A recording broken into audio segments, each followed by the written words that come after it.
Good evening, everyone, and welcome to our Committee of the Whole meeting. I'll declare council in session. So this is our format, of course, where we spend more time on some informational issues and as an opportunity to have some discussion with few interruptions for formal resolutions. So, if I could, would someone like to move the approval of the agenda? Mr. Mayor, before we do, Yes. Quick question for procedure purposes. Yes. I'm not sure if this is the appropriate meeting or will it be at the public meeting to have the Annex Western Health proposal that we were talking about prior to the Christmas holidays. Yep. Pulled from the table officially.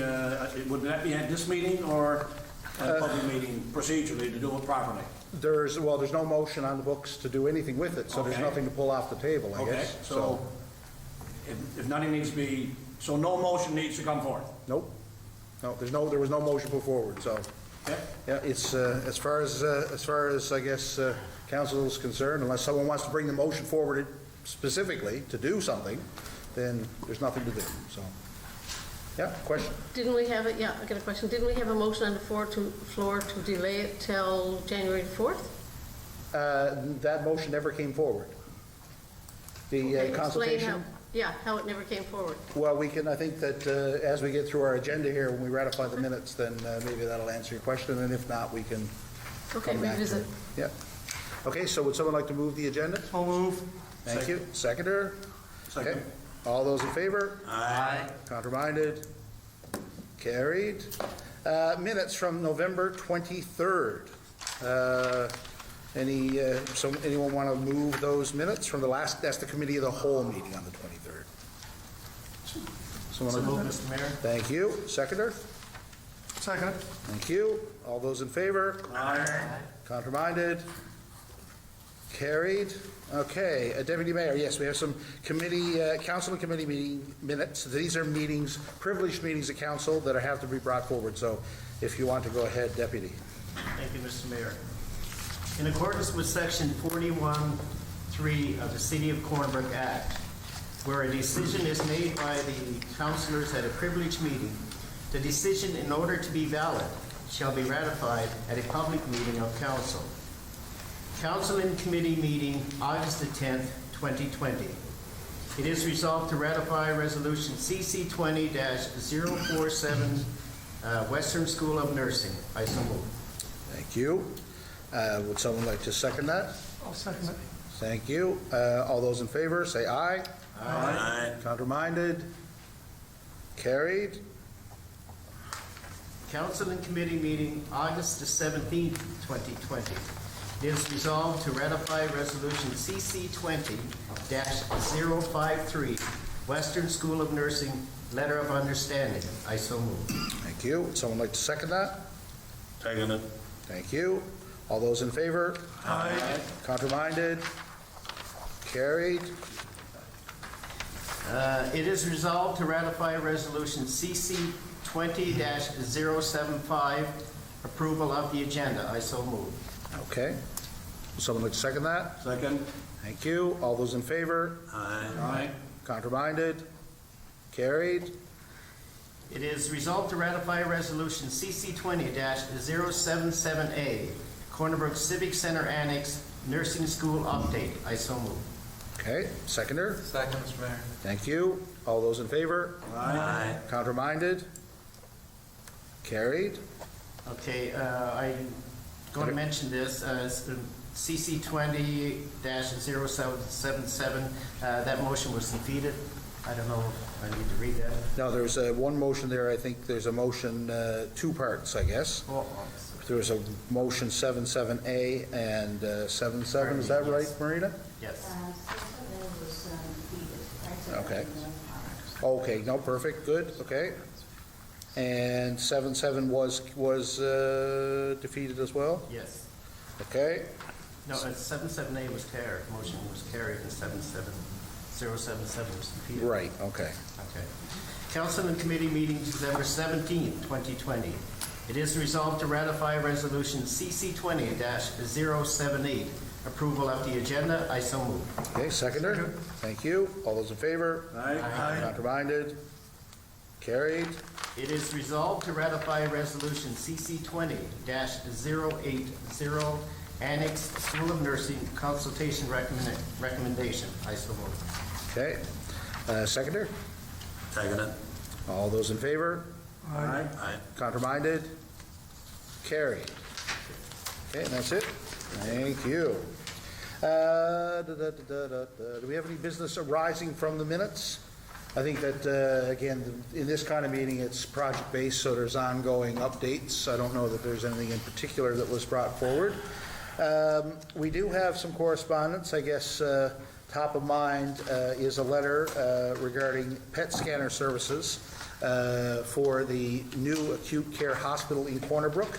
So council issued or sent a letter to the Premier on Friday urging the government to, I guess, reconsider or consider their diagnostic imaging services for the new hospital. There's been some concern, I guess, expressed in the media about whether or not there will be a PET scanner when it opens or otherwise, and there seems to be some conflicting information out there. So I guess we've brought forward a letter respectfully asking the government to review the plan for diagnostic imaging in the new hospital and commit to providing a PET scanner service when it opens in 2023. I don't know if anyone had any questions or comments on that item. I just have a comment, Mr. Mayor. Yes, go ahead. I'd like to thank you for writing the letter on behalf of council and the citizens of Corner Brook. I think that that issue is an extremely important issue, and I think that the issue needs to be dealt with properly, and that council needs to keep abreast of it and on top of it. Yep, I agree. Mr. Mayor, just a comment as well, and I agree. And there are a number of people perhaps around this table, and I look around at some of you who have had dealings with Western Health over the years and have served on committees and those kinds of things. And when we look at the equipment, and we've had a lot of equipment that have been provided over the years, and a lot of fundraising have taken place, locally to raise funds for Western Health. And we all know when we don't have the equipment, you can't have the service. But you can also have the equipment, and if you don't have the appropriate personnel, that's also an issue. And a quick look today, and this is not news to anyone sitting around this table, but a quick look on the Western Health website shows at least 24 vacancies in Western Health. Not all for Corner Brook, but Western Health, including Port Bass, Stephenville, Deer Lake, and so on and so forth. Example, what was striking to me was the length of time that it's been by Western Health, and no fault. I'm not talking about a fault. I'm saying that to recruit the appropriate personnel to Western Health, medical internalists, for example, 2 years, cardiologists, non-invasive since 2019, dermatologists, 2019. So other than, we're talking about a PET scanner, but there are other services that residents of Corner Brook, without the appropriate personnel, with the equipment that we currently have, still have to travel outside of Corner Brook to Eastern Health. In this case, if you look at dermatology, there's no dermatologist west of St. John's currently. And so there are a lot of other medical conditions that residents of Corner Brook and Western Newfoundland would have that still have to travel to Eastern Health and or Central Health or some other parts of the province. So it's important that none of us, residents, and even us as councillors, lose sight of that and work with Western Health to make sure that whatever we can do as a city, that we make sure that we make it easier for them to recruit the appropriate personnel for Western Health. Absolutely. Yeah. Okay, thank you. Yes? Yeah, no, I think Councillor Grander brings up a good point with the vacancies, because for a lot of those vacancies, every time they're not filled and we need service, we have to go to St. John's. So to me, the focus of our trips to St. John's is a lot more viable because of the vacancies than one PET scanner. Now, there's no doubt about it, PET scanner can diagnose cancer cells in your body when they're moving around and differentiates a good healthy cell and an unhealthy cell. But how many times do we need that? And as our letter says, Newfoundland and Labrador is faced with enormous fiscal and economic challenges. I think this province is going to put $1 billion worth of infrastructure here between now and 2023. I think let's work with them, but let's not kick them in the shins either. Mr. Mayor? Yes, go ahead. Maybe I can speak a little bit more on this too, because I went through it. I've spent months in St. John's because I'm waiting to get scans done and everything through cancer and that. And I feel too also, we have to work with them too, but we've also got to give them a little kick sometime to make sure what we were promised, that the west coast of Newfoundland hits what it deserves. Not hang back and say, okay, we're going to postpone this for a few more years like Minister Byrne said today.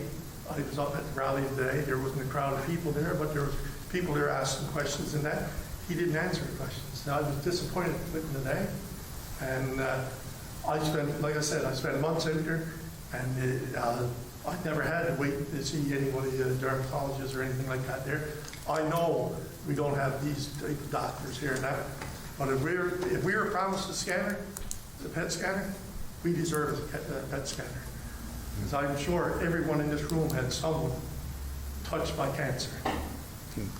Some family member. Yes, go ahead. Yeah, my comment on that is that I was in the Greenwood room when the three now present or retired former premier, and they made it perfectly clear. I mean, I don't know if anybody asked for it, but they made it perfectly clear. Not only were we getting a hospital, we're going to have the radiation and the PET scanner. Like I said, nobody stand up and asked, is this going to happen? They said that, guaranteed. Now, the issue I have with it, yes, I get it with the financing. Everybody knows what financial issues with the province. But if you're not going to, why would you put yourself out there and say that?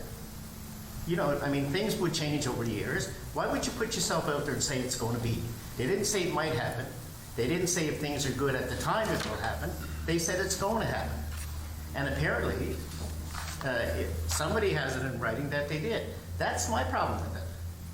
I understand everything else about it, but if it's not going to be, then why are you putting it out there? To me, I don't understand it, and I think it's taking advantage of people, just telling people what they want to hear and thinking that maybe as politicians they're smarter than we are. But I think people are getting smart too.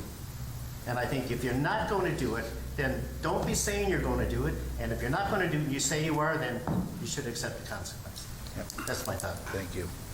Okay, anything else? So I guess the question then, Mr. Mayor, is do we have anything formally in writing, as the deputy just said, a commitment that we were going to have a PET scanner? I think it's on the record in a number of places. We don't as a city, We don't have anything as a city. not that I'm aware of. So is but- there a difference between the PET scanner and radiation services? Yes. Yeah. Yeah. But again, I think the issue with the PET scanner was, I think that even Minister Byrne insists that we are getting a PET scanner. So if he insists we are getting a PET scanner and other members of his government are saying something different, it doesn't leave me with a lot of confidence right now. And I think that the analysis was done at the time, suggesting that that specific piece of equipment was a viable option for the new hospital.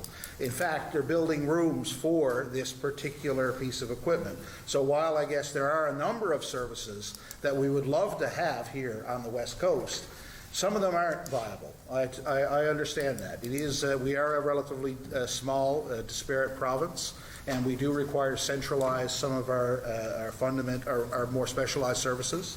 But I guess if the analysis was done, and this was, I guess, a chosen route, I think that we need to hold our elected officials to their commitments on this, and do what we can to support, I guess, to support those who have been pushing on the gas for a number of years when it comes to the services available in our coming hospital. And as a matter of recruitment, I think, again, like Councillor Granter mentioned, part of recruitment is facilities and equipment. If you are a radiologist coming to use facilities, having equipment like this obviously makes it a more attractive job opportunity. We do have the facility now built. We do have the personnel that we will need for such a service. And this is, again, why, personally, I supported the nursing school project, because I think recruitment for nurses is facilitated by having a nursing school. So this is another, I guess, thing that we're told not to worry about. There will be a home for the nursing school. So I think that we need to make sure, I guess, that as the powers that be sort of make these decisions, that we, as much as possible, support our communities and hold them to it in a respectful way. We're not trying to play points on this. We just want to make sure we get what we need and what's best for our community. So I think council has agreed, I guess, to write this letter. We want to be respectful, of course. We want to work with government, whatever government that is, in the coming months. And yeah, and we will, and I will. I'll make that commitment.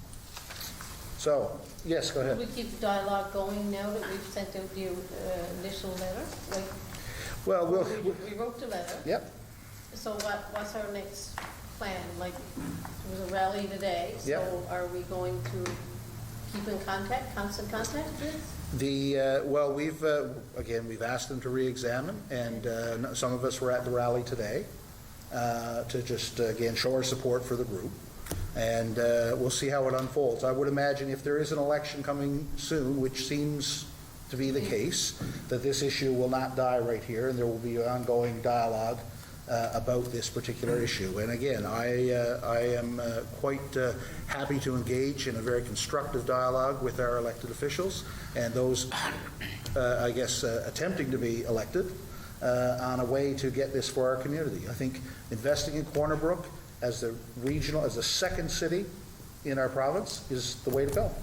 And so, yes, Councillor Chason, I think you're right. We need to keep pushing. You just can't send one letter and sort of sit back. No, but that's a start. And I guess Yeah, going to I agree. rallies is a start, and things like that as well. And it's a good start. Yeah. And Mr. Mayor, we're always open, or at least I am, and I don't want to speak for everyone around the table, that we're always willing to sit down anytime with any of our provincial and federal members to have a conversation, whether they're in cabinet or not in cabinet, whether directly from Corner Brook or not from Corner Brook, to sit down to have a sensible conversation about the issues that affect all of us here on the West Coast, and for that matter, all Newfoundlanders and Labradorians. So we're open for a conversation with anyone elected or some of those that might be pursuing the election. Absolutely. No. Okay, thank you very much. Let's move on. I guess we have a lot to cover, but thank you for your thoughts on that. Councillor Carey, moving right along. Fireworks, that became a bit of an issue provincially. Well, it became a bit of an issue over Christmas as well, and provincially and on Facebook and in various forms of media, and even, I guess, among some members of council receiving telephone calls to address the issue. And that is what we're attempting to do tonight, I guess, at least begin that process of addressing the issue in some way, shape, or form. And I guess discharging of fireworks within the city of Corner Brook is basically governed by two bylaws. It's governed by the fire prevention bylaw, and it's governed by the noise bylaw. And I guess under section 3 of the fire prevention bylaw, no person or persons shall cause, set, light, or otherwise ignite an outdoor fire within the boundaries of the city of Corner Brook during the months of June, July, and August without first applying for or obtaining a permit from the fire department. And I guess the thing to note about that is that noted within the bylaw, the noted definition of an outdoor fire includes fireworks. That's right.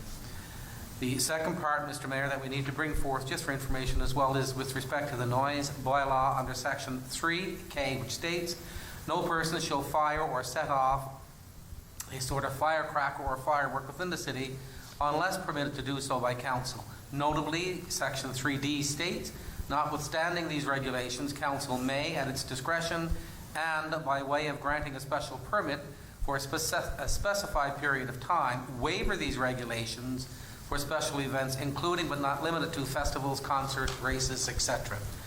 Mr. Mayor, I guess the issue is that there are some residents that requesting that the discharging of fireworks be banned in the city completely for a number of reasons. I mean, some of them to do with, which are obvious, and they've stated them, it's to do with animals and the scaring of the animals, pets. And I guess the second being sensory, hypersensitive children are also adversely affected by discharging of fireworks. And I guess the back-to-back version is what I've heard as well over Christmas, that night after night after night leading up to and then beyond the New Year's period of fireworks. And I guess the responses from the public has not fallen on deaf ears. And I guess there are various options that council has. Council can enforce it, black and white, and say, that's it, we're not doing it unless you get a permit. There are other options that council could look at, which are selective discretionary enforcement. And I guess selective discretionary enforcement is basically that would entail enforcement where MEOs would use their discretion. Is that the wise, or is that the best option to take? Probably not. Probably so. I guess the third being no enforcement or any enforcement of this provision of the bylaw. If council prefers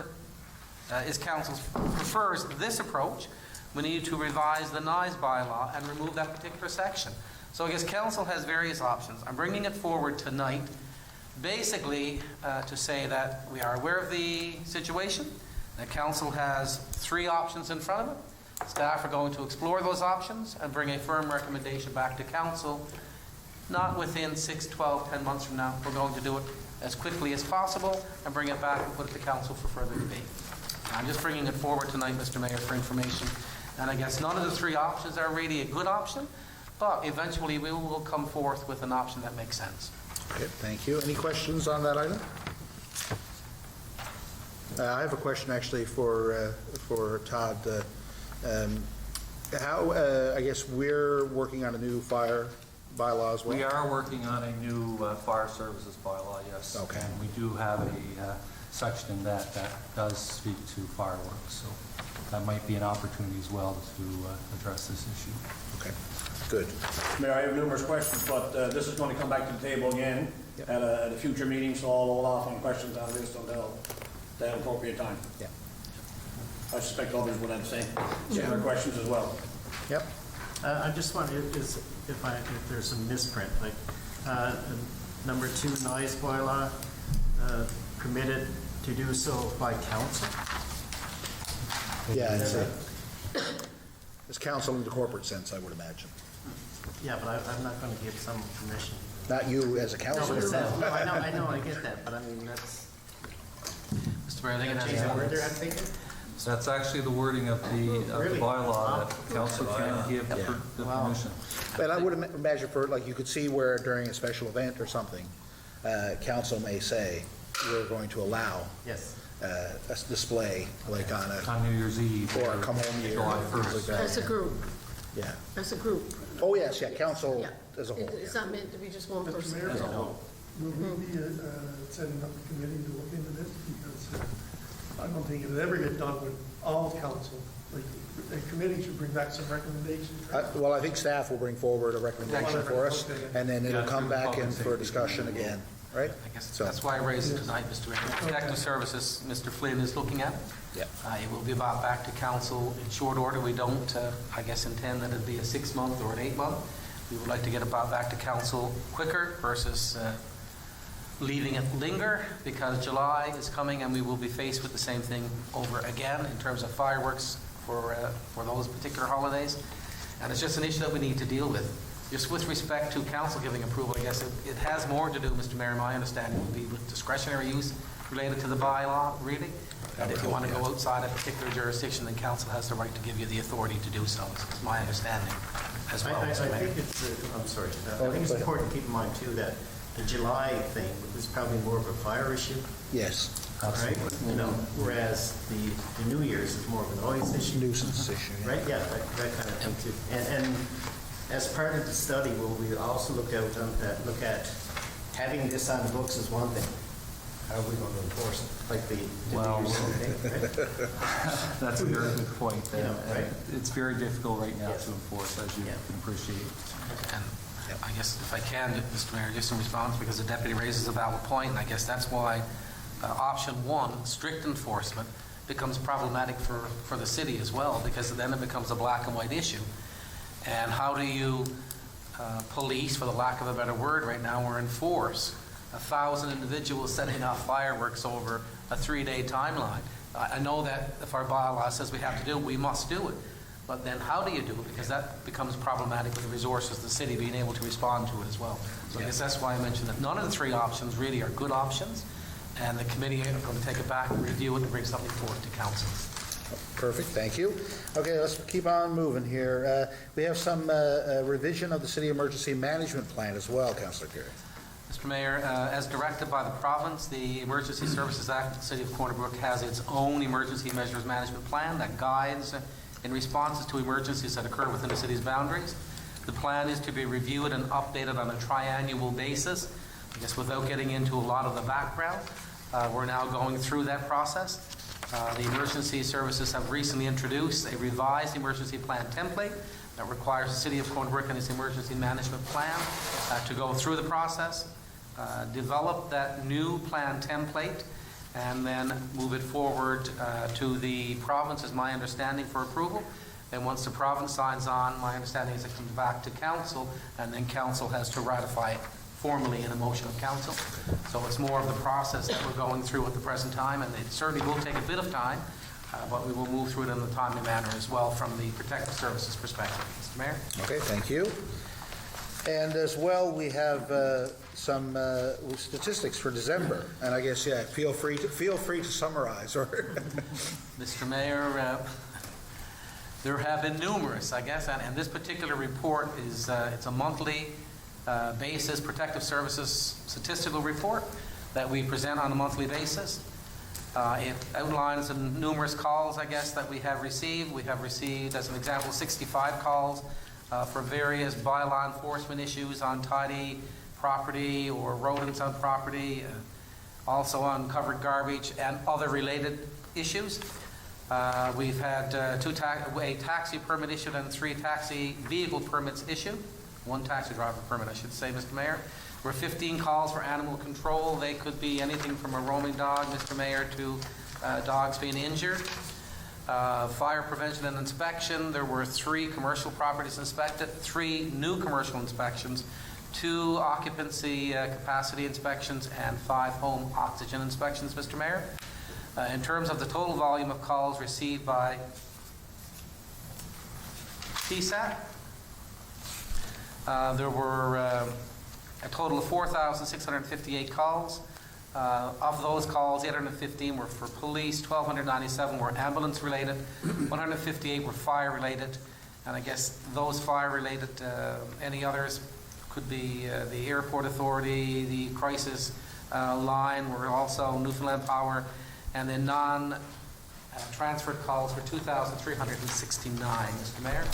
I skipped the back sheet, Mr. Mayor, and I skipped it somewhat intentionally, but I will just mention that there were 34 calls for service from the fire department, and they were anything from a chimney fire to commercial fire alarms to residential fire alarms. They ran the whole gamut, Mr. Mayor, garbage, fires, and 152 parking-related violations were issued as well. They included expired meters, parking on sidewalks, and accessibility parking. okay, thank you. Any questions on any of those items?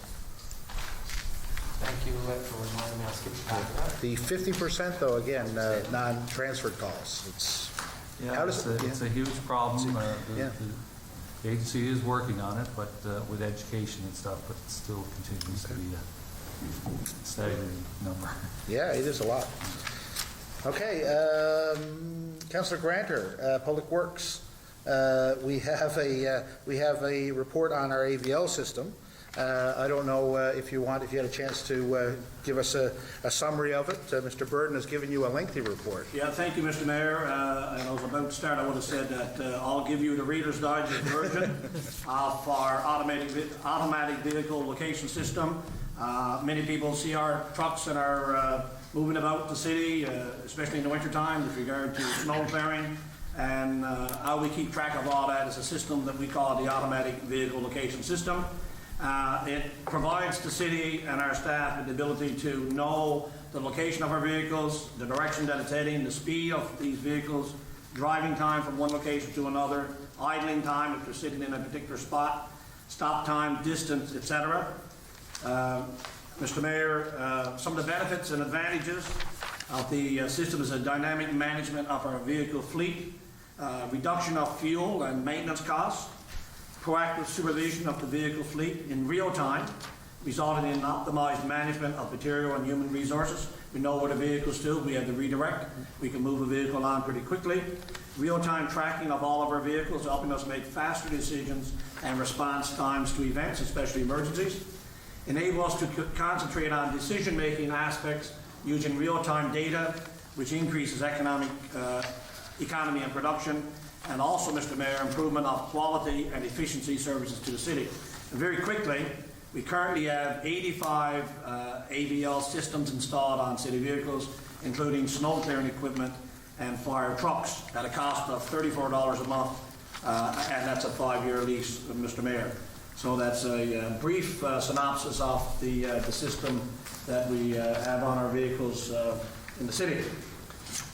Before I pass the microphone over, Mr. Mayor, I just want to give the residents of the city a quick update on where we have been in the last 30 days with regard to public works, water and wastewater inquiries from the city and from residents. We've had a total of 191 inquiries, and these requests are salt sand requests at 41, snow clearing at 31, internal alarms at 22, potholes and damaged asphalt, and with the freeze and thaw that we've had over the last month, we've seen numerous of these, and we had 20 calls on that. Snow clearing request at 19, and I guess that's down if you had compared to previous years, I suspect, because we haven't had a lot of snow in the last little while. 19 water issues, 15 water leaks, road repairs and maintenance 8, and request for water shut off or turn back on is 8, and locate curb stops 8, Mr. Mayor. Thank you, Mr. Mayor.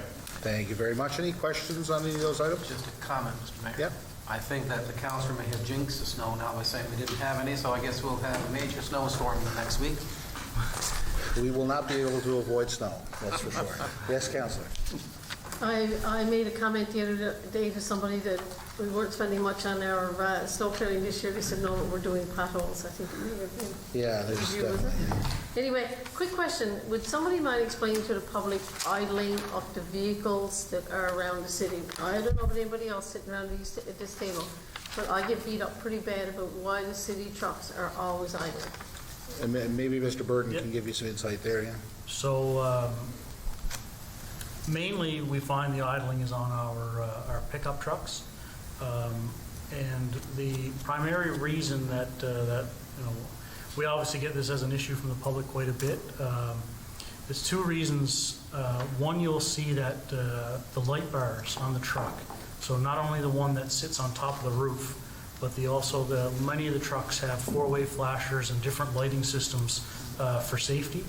And unfortunately, they are a bit of a power draw, so it's hard to run them off a single battery that the truck has.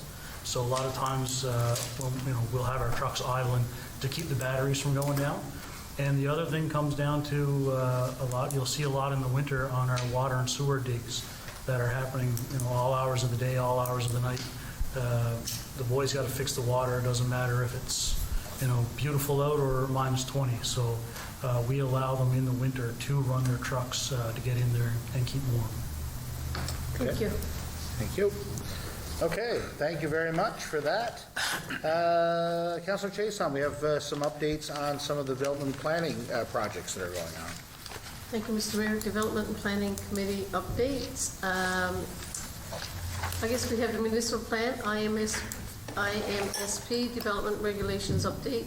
The RFP was released on December the 10th, 2020. Interested parties have until January 29th to submit proposals for the project. The Cornerbrook Acute Care Hospital, the project is well underway with the completion date currently set for the end of 2023. This project is well underway, and the contractor has obtained multiple permits totaling $340 million. The Grenfell Drive Medical Center with Dr. Justin French. This project is progressing on schedule. Interior work has commenced. The first floor, a permit has been issued for the interior fit optometrist offices for Vogue Optical. The second floor, no interior permits have been issued. The third floor, occupancy has been issued for the ophthalmologist's office with a plan to move staff to from their current offices into the new building sometime in January. Is that January 2021? Obviously it is. Yes, Yes, yeah. okay, thank you. And the fourth floor, surgical space is currently under construction in the fourth floor.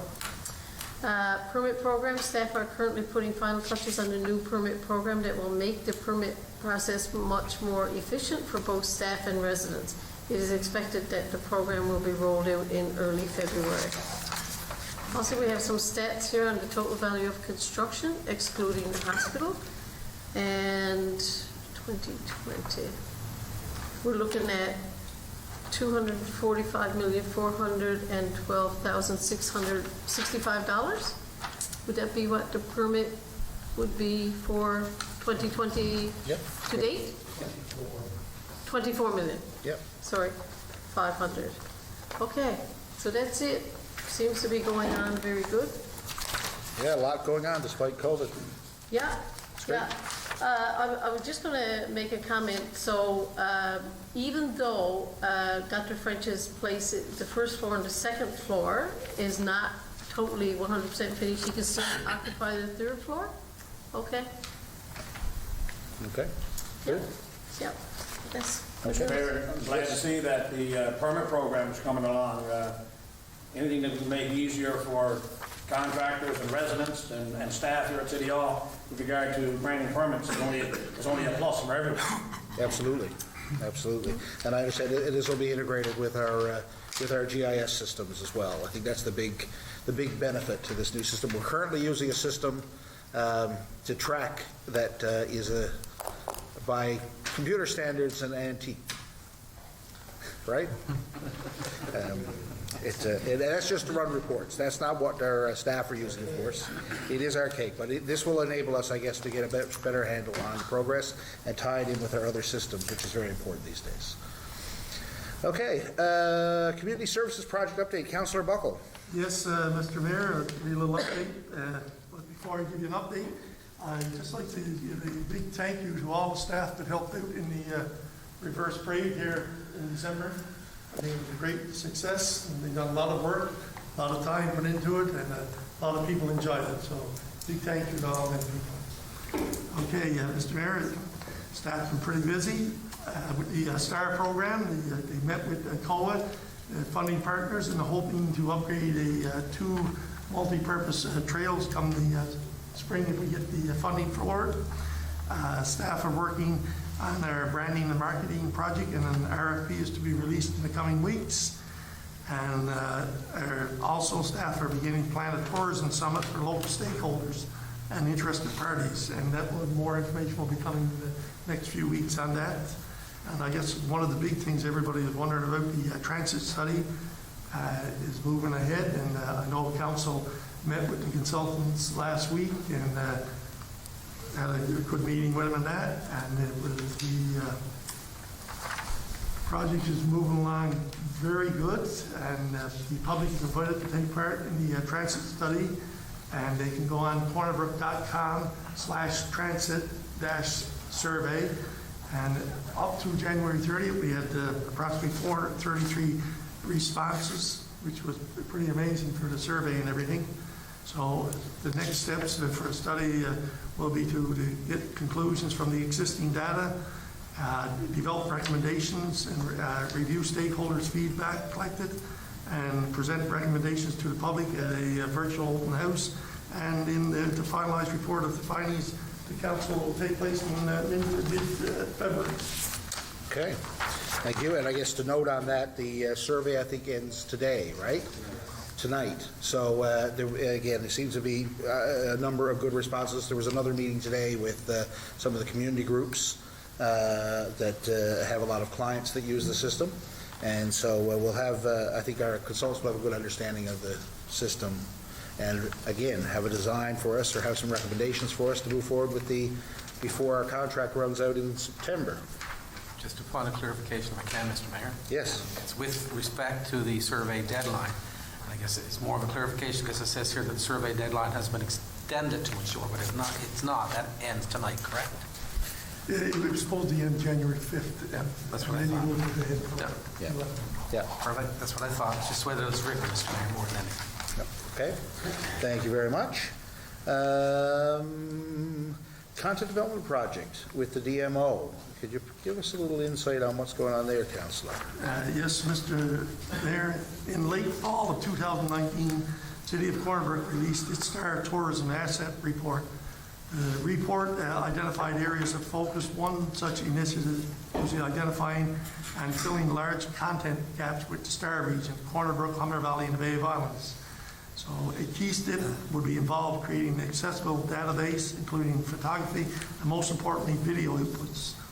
This project will strengthen the region's ability to increase tourism visitation through improved marketing efforts, including key representation on Newfoundland and Labrador.com, and the ability to sell to travel, trade, and travel media. This project will encompass all 4 seasons, allowing for 365 promotion of the region. So as a result, staff is recommending I'm recommending the following motion be resolved. The Council of City of Cornerbrook enter into agreement with DMO, Go Western Newfoundland, to provide financial support for the project in the amount of $10,000 to HST included. Okay, thank you. Would someone like to second that motion? Second it. Thank you. Questions or comments on that item? Go ahead. Mr. Mayor, we will, I assume, as a council, be given the activities, the initiatives in some type of a written agreement with the Western DMO in terms of what we receive for the $10,000 to come back to council. I'm not disagreeing that we should enter into agreement, I think we should, but I would like to see the specifics of the agreement come back to council. There may be things, for example, that council specifically want addressed for the dollars that we're giving, and I'd like to see them in writing. Yeah, there is, and again, the background that's provided there has more specifics on See that there as well. on the types of I guess, photographs and video that and Darren, Mr. Charles, I'm assuming we've been consulting with the DMO, working through their list and our list. And from a usage perspective, we will have free access to use these for our purposes as well as their purposes. And I think it's a fantastic idea. Yeah. The only other question I have there is that I would have there is that again, the discrepancy, there's an investment request from the DMO, and I guess our amount we're approving is for 10, or we're hopefully approving, is for 10,000. And is that just a renegotiated amount, or? It's a renegotiated amount, and their tourism staff has so much to do, they felt that 10,000 was a reasonable contribution to this project. Okay. And we'd like to use the rest of our budget for other programs. Okay, thank you. Any other questions here? I just want to make a comment, Mr. Mayor, if I can. Yeah. When I look at this and the trails and all these attractions that around the city, like we were talking earlier about the medical profession, where we're down doctors and we're down this and we're down that. I think, if we can get this on the go and have our skiing and have our ATVs and have our skidoing and have even our splash pad and our aquatic center, to me, maybe it wasn't that the hospital wasn't attracted to the doctors. Maybe there's nothing here for the families. It's part of that kind of thing. So I like this because I think we're addressing everything. We're putting everything out there, and it looks real good. Yeah, great. Any other questions? Okay, I'll call for a vote. All those in favor, say aye. Aye. Counterminded? Carried. Thank you very much. Councillor Staben, we have some finance. We have the shortest report on tonight's agenda. It's the first time it's been in history. First item won't take long.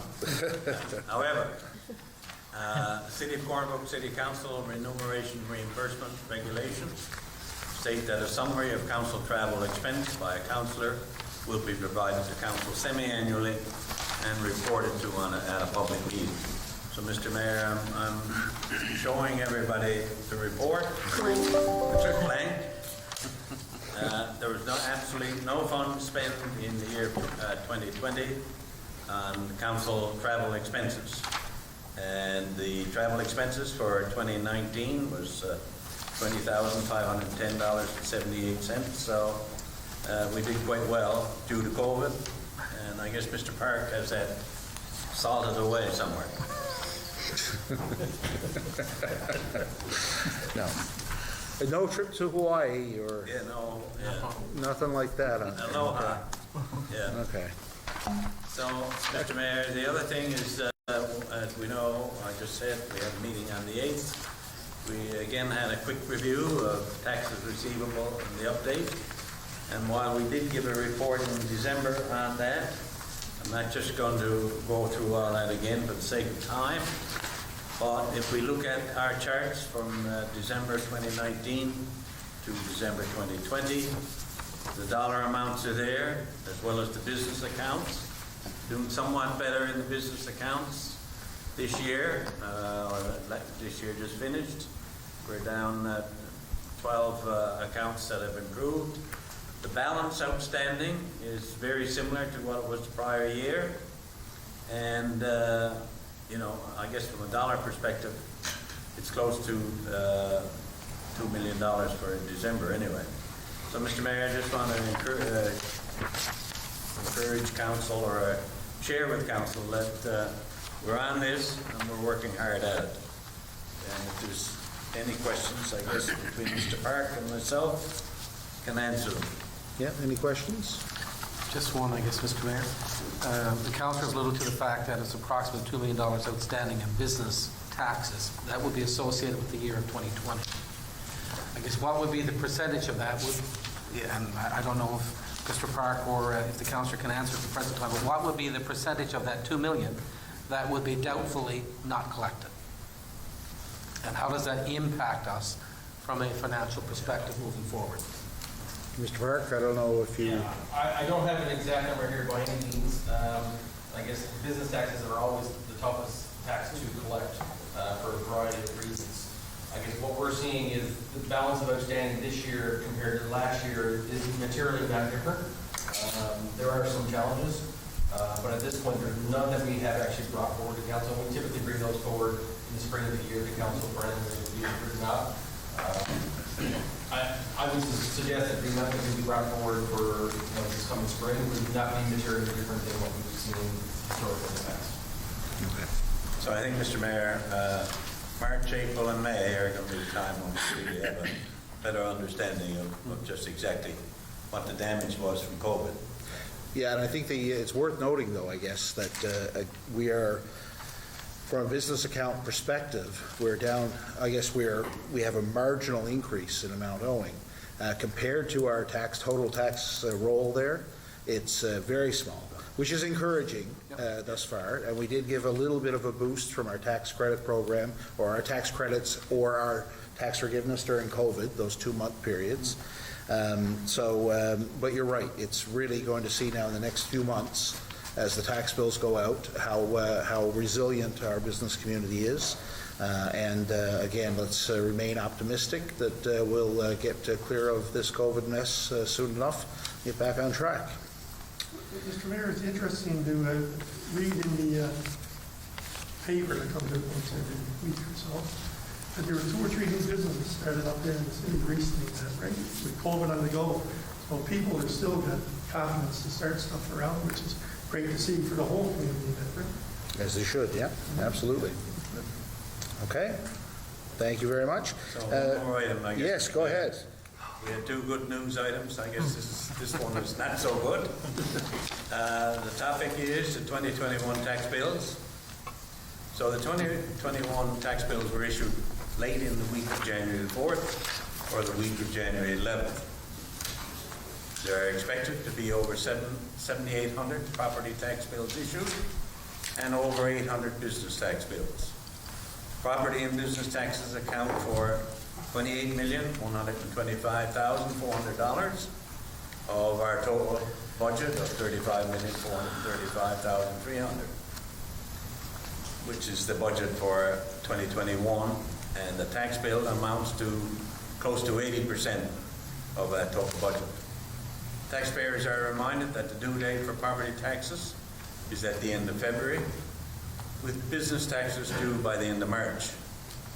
Taxpayers have many options to choose in order to make their payments.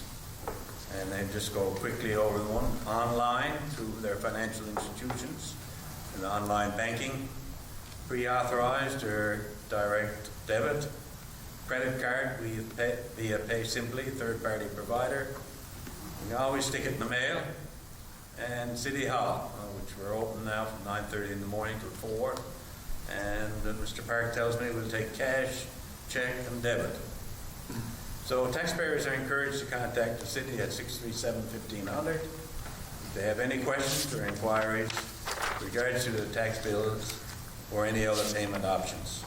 Thank you, Mr. Mayor. Thank you very much. Any questions on any of that? Mr. Mayor, the credit card via Pay Simply third-party provider, that's a new one for this year, and we've talked about it for the last 3 or 4 years, and I believe it was kind of finalized at the mid last year, mid 2020. How would a resident use that aspect, the Pay Simply third party? Would they log on to the City of Corner Brook and they have options there to click on, or do they call down and give them credit card number? How does that work, Mr. Parker? If you want to, since it's new, if you want to take a few seconds to explain to the residents. Yeah, certainly. It's an online portal, so there's a link. Either you go in directly to Pay Simply, or there's also a link from the City of Corner Brook website.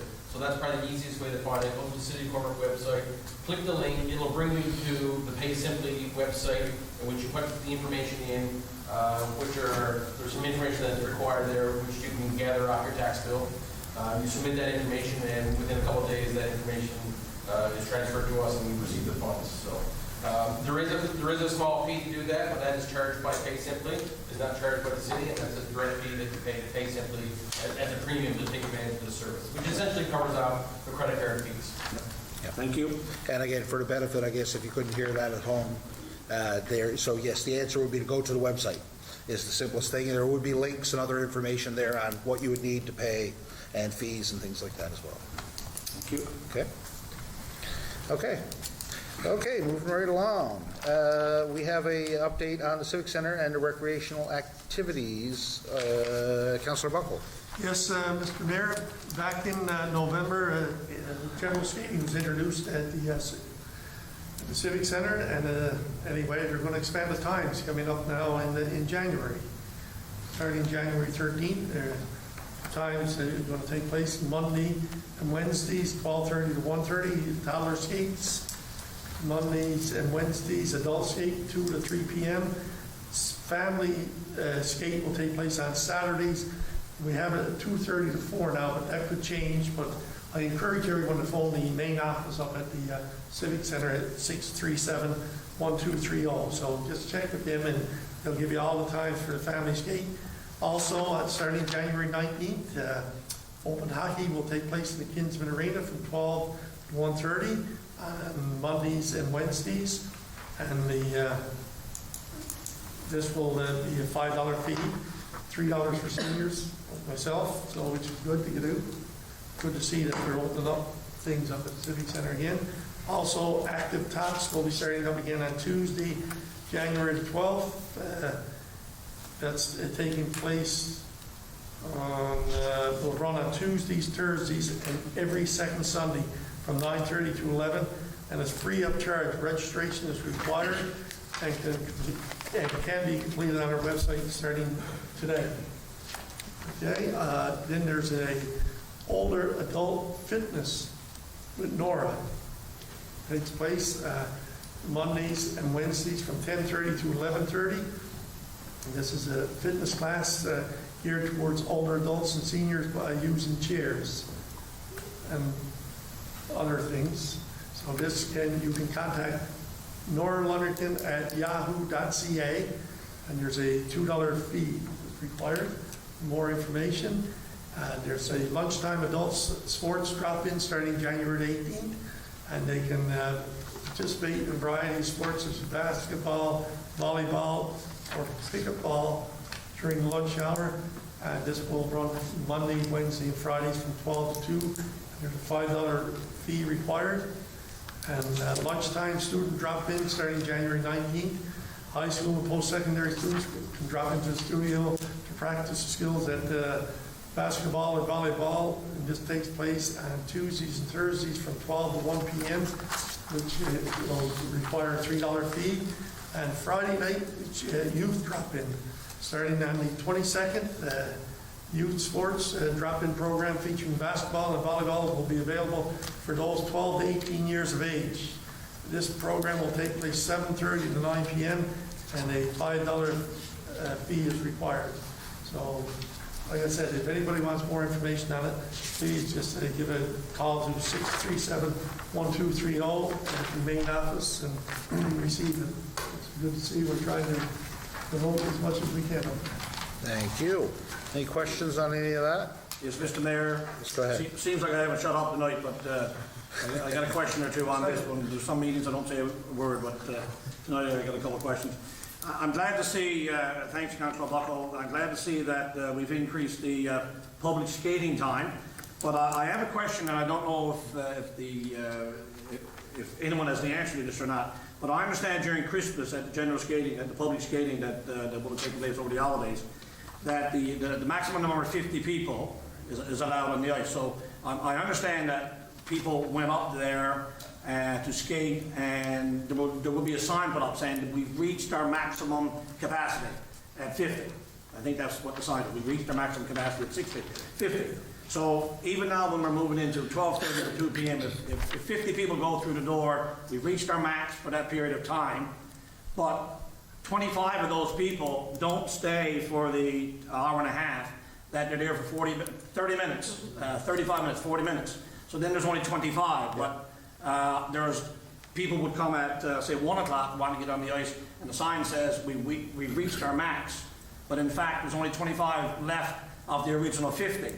So we need to have people to be doing a check of how many people are actually availing of that service for the entire hour and a half. I don't know if that's accurate or not, but I was told that during the Christmas holidays. Yeah, and Mr. Burke. Oh, sorry, maybe you can answer I guess that is accurate in that once we reach the 50, we no longer allow anybody else on the ice. However, if 10 or 12 or 15 or 25 people leave, then, and there's other people show up, then they are permitted to go on, so that the maximum at any given time is 50. Okay, thank you. And the other piece would be, when I look at the number of hours for use of the Civic Center, and I don't know the final hour of all the lists that Councillor Buckle presented, when the final hour for the day of all of these events end. Is it like 4 o'clock? Is it 5 o'clock? 6 o'clock? Because I know we have time tonight for skating from 12:30 to 1:30, 2 to 3, 2:30 to 4. So when is it does the Civic Center now currently shut down and employees go home? For example, after the final skate, after the final active tots, after the final open hockey, when is that time that the Civic Center would actually shut down? And if it shuts down at 4 o'clock, do we still have employees at the Civic Center there till midnight or 11 o'clock? And if so, why would we not, and there's probably a reason, but if so, why would we not have another general skate at say 6 o'clock or whatever might be? I'm just using that as an example. So. Yeah, so most of the program that Councillor Buckle talked about here today is daytime programming, I guess, except for the Friday evening drop-ins. So daytime programming, this is additional programming. Basically at 4 o'clock in the day, both on the ice surfaces and in the ends, that's when there's a lot of the other user groups pick up, and that's when their demand is. So figure skating, hockey, speed skating, broom ball, volleyball, basketball, all those things. So those things take place. And generally, they're taking place so 9:30, 10, 10:30, 11, depending on the night and the event. So they're typically taking place until those hours. So we have staff there, during those times for cleaning purposes and for supervision purposes. And then we also have staff there 24/7 as required for the building maintenance and maintaining the boiler system and whatnot. So. Okay, thank you. Appreciate that answer. And finally, the walking track. I didn't see anything on the walking track. Is that still available? Because I did get a call today, actually. I ran into someone face to face and said that the walking track wasn't available or not available in the evening time. Would that be accurate or not accurate? Yeah, so the walking track, again, due to the COVID restrictions and the people that are in there for the arena usage, the walking track is restricted right now to 8:30 in the morning till 2:30 in the afternoon, or maybe 3:30. I think it's 3 o'clock. And maybe 3 o'clock, yeah. So you can call the Civic Center to check in. So, but again, there's a maximum capacity on that track, which typically we haven't been reaching, so there's usually no issue with that. But right now the hours are restricted to the morning and early afternoon. And the issue there, I guess, and Dale, correct me if I'm wrong, is we have other user groups are tracking their attendance. So if minor hockey is on the ice, and there's people in for that, they're looking after their numbers, and it's difficult for us also having to put on security, say, to check numbers coming in for the walking track and reconcile that. And that also reduces their capacity that would be available then for walking track, which makes it much more smaller than would be available to use walking track. If there's 30 parents in watching hockey, that would have to come out number that's available for, so. Yeah. The morning, early afternoon, operationally and functionally is what works best right now. Thank you. Just a quick question, Mr. Yes, Mayor. go ahead. An explanation on where the fee, do you pay it, where does the fee go? And how do you collect, how do we collect the money? Yeah, so there's an attendant there for the annex. We have a rec attendant that's there for all the events. And then for skating, there's also, we have an attendant there that we collect that fee and that would get deposited on a daily basis. Okay, so Nora Lundgren, I don't want to use names from out of it, I'm sorry. Well, she's branded it. If so- Manamix has a program, are we paying her or is that a volunteer position? There's a small honorarium given to her at the end of each quarter. Yeah, no, just for the record, make sure that we all understand this exactly. Thank you, Mr. Parr. Okay, thank you all. Capital projects update. Deputy Mayor. Thank you, Mr. Mayor. This report is intended to serve as an update to council and the public regarding the various capital projects being undertaken in the city. The current project updates are as follows. Corner Brook Regional Recreation Center. The request for qualifications closed on December 23rd, 2020. 5 proponents responded to the RFQ. The procurement committee and the owner's advisor are in the process of evaluating the submissions and will select the highest scoring proponents to move on to the invited request for proposal stage. It is anticipated that the proponents will be selected this week. Staff are also reviewing the RFP draft document for the design build teams that will finalize this week. The project is currently on schedule with an anticipated completion date of December 2022. Future capital projects, engineering staff have submitted the council approval project list to the Investing in Canada Infrastructure Program, ICIP, last November. To date, there has been no word on the success of the project applications. Also, there has been no official word on the multi-year capital project funding from the province. Once funding is announced and/or projects have successfully been selected for funding programs, staff will begin to get projects moving forward. Okay, thank you. Any questions on those items? Yep. Okay, Mr. Mayor, Yes.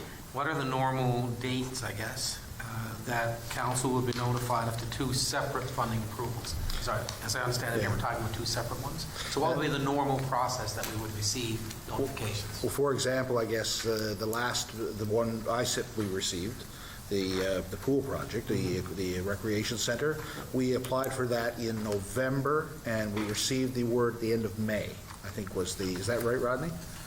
That's right. Yeah, and I guess it would vary. It's not one date necessarily.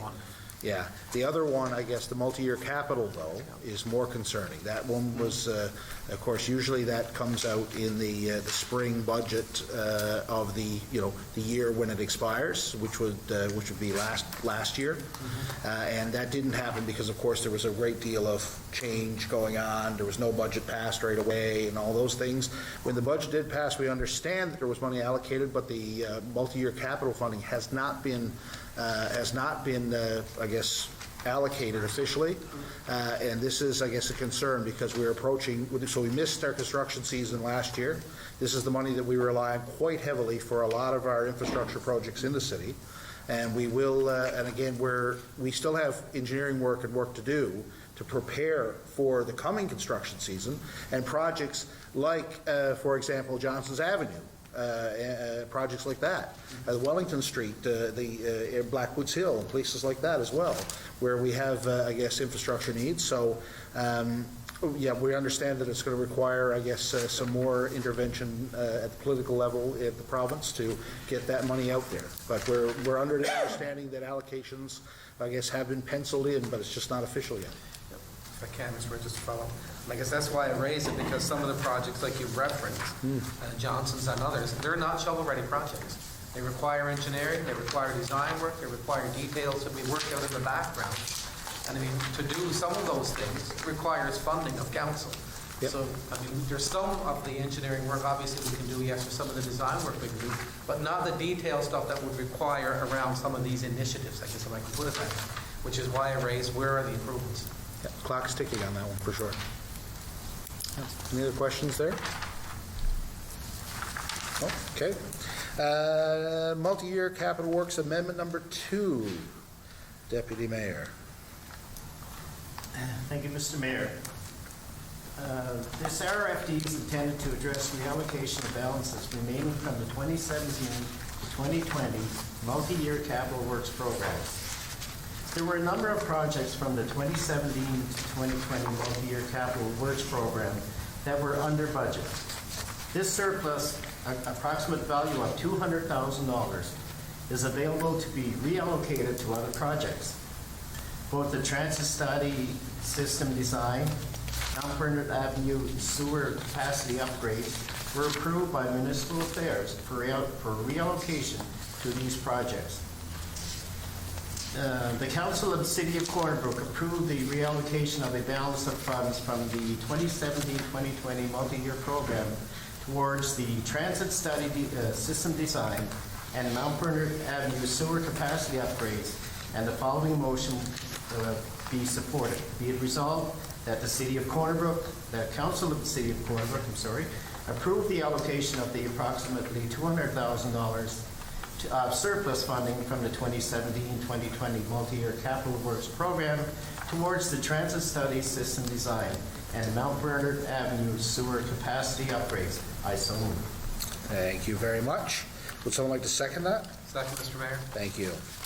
Questions on this item? So this is to make it official, I guess. We've already put in a request here. Is that correct? Okay, yes. Okay. Any other questions on this one?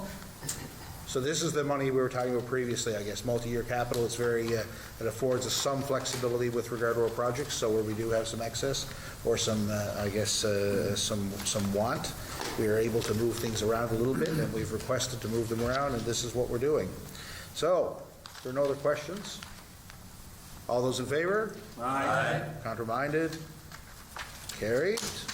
And Councillor Granter, we have Corner Brook Storm Sewer Assessment. Thank you, Mr. Mayor. The RFD is intended to address the approval of the prime consultant agreement for Corner Brook Storm Sewer Assessment, which has been approved at the December 7th, 2020 Council and Committee meeting, minute number CC20-167.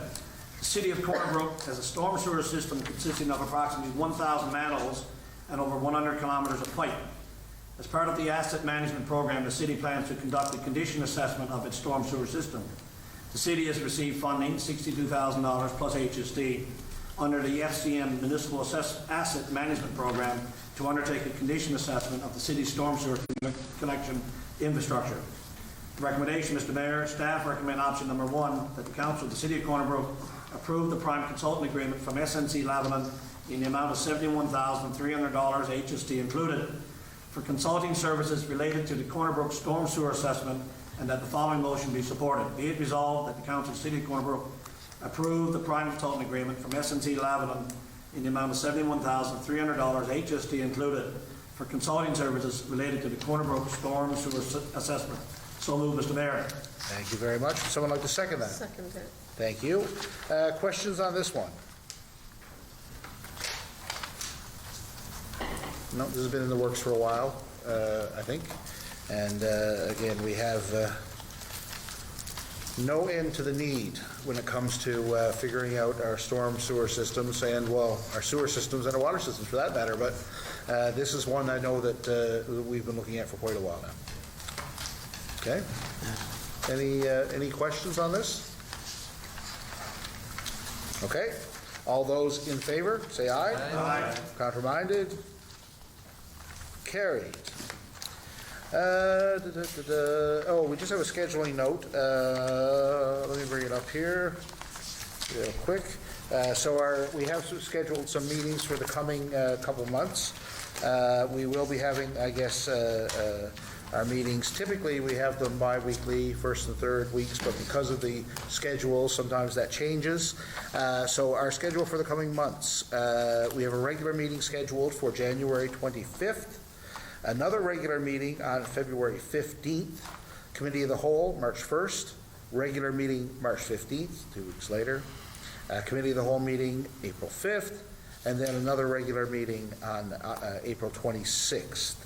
Again, we'll try to we'll adhere to that schedule. It may change depending on other factors, but that's would be the process going forward. Any questions there? I do. Yes. Oh, sorry. Go ahead. No, I'm on the wrong side here. Is there going to be any accommodation made for somebody who can't attend a meeting to join in by Zoom, even though it's a regular meeting? Typically, I guess we're in this format, the televised format, in a live meeting. We wouldn't do that now. If there is, I guess, an in-camera meeting or where everyone would be on Zoom, we would definitely try to do that. Typically, it's not uncommon for us to miss a meeting here and there as councillors. But where possible, I guess when it's difficult from a logistics point of view in this format, but otherwise, yes, we will try to accommodate. Okay, because we've been doing everything by Zoom. I was just under the assumption that if we were away, we wouldn't have to miss many meetings. Yeah, well, and I assume most of us will be here for these meetings, correct? Yeah, I won't be. You're going to miss one, are you? I missed 2. You're going to miss 2, okay. And regular meeting, you mean public meetings? Yep. Yeah. Yep. So I'm just going to ask the question, why can we not be Zoomed in? It's just difficult in this format, I guess, to, as a councillor, we're typically meeting once a month in a regular meeting format at least. So it's not, I can't see how it would be easily accommodated in this format, unfortunately. Is it something, Mr. Mayor, that we could look at, or your tech people with us to see if that's possible? Yeah. And I think that the difficulty with it is, again, we're trying to manage this with, of course, our partners at Rogers, Right. Air, and all this as well. I understand, but it's between now and then, someone We we have a chance. we can definitely examine that possibility, right? I guess it is, to a certain extent, we do have to meet in person sometimes, so it's, we do, and again, I know a circumstance you're going to be away for a while, but I don't think there's anything technically wrong. Only 2 meetings. Yeah, that's right. Yes. Just a question, Mr. Mayor. The 3 Ls, we're still going to do privately at briefings? Yes, so we will conduct in-camera sessions or private privilege sessions after each of these meetings as required. Okay. So, for example, this evening we have one labor issue, I guess, that we have to discuss in camera, and we'll do that right after the public portion. Well, I could be part of that.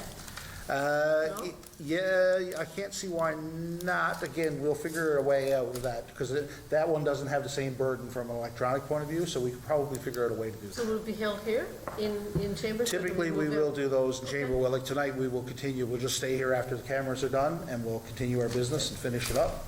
You could be on speakerphone, I could be on in there. Yeah, that's right. Yeah. Okay. Okay. Mr. And, Mayor, I'm looking at the Yes. schedule.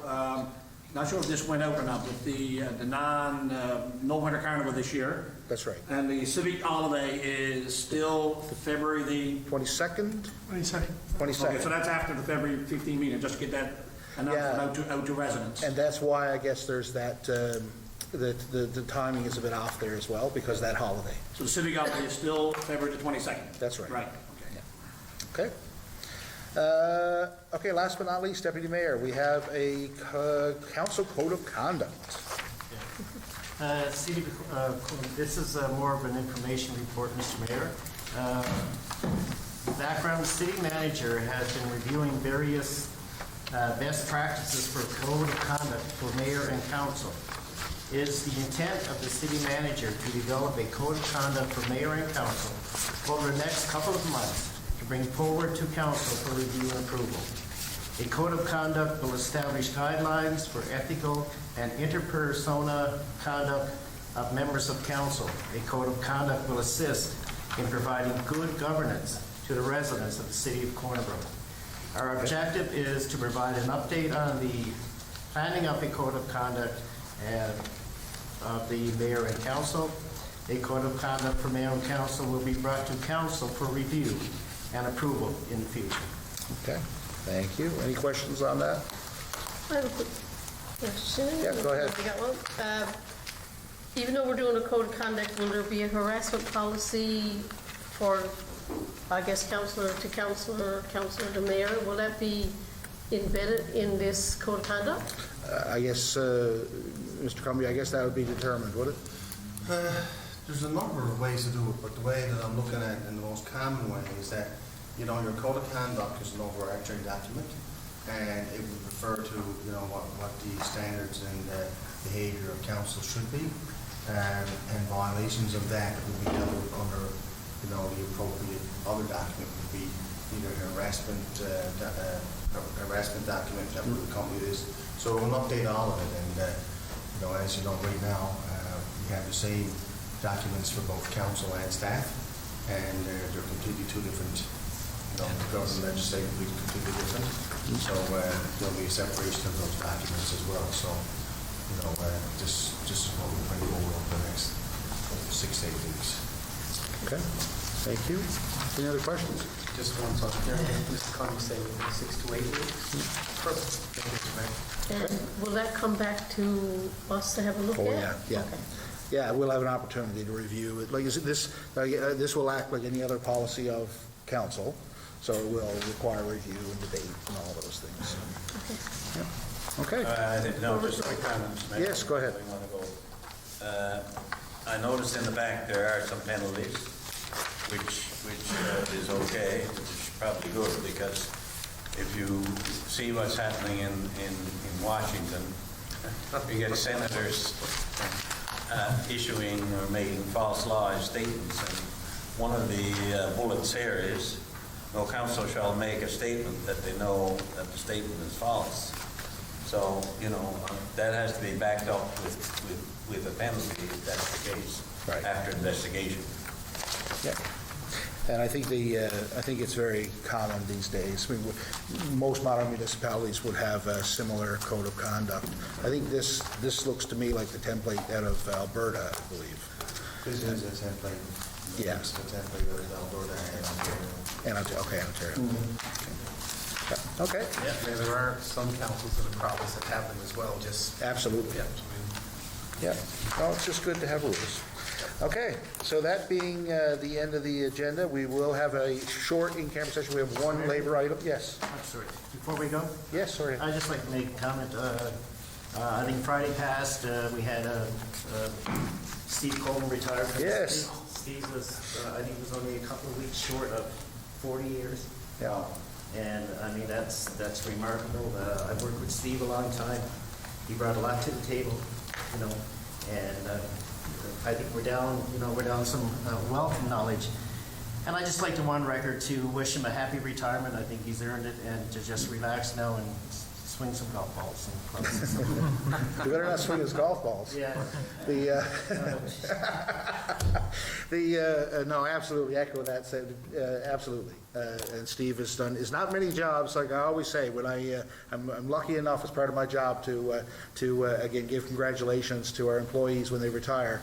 And it's not very many institutions now where we're able to again, congratulate people on retirements of 35, 40 or more years. So it's a testament, I guess, to the institution itself. So again, thank you, Deputy, for that. Okay, that being the agenda, I will declare this meeting adjourned.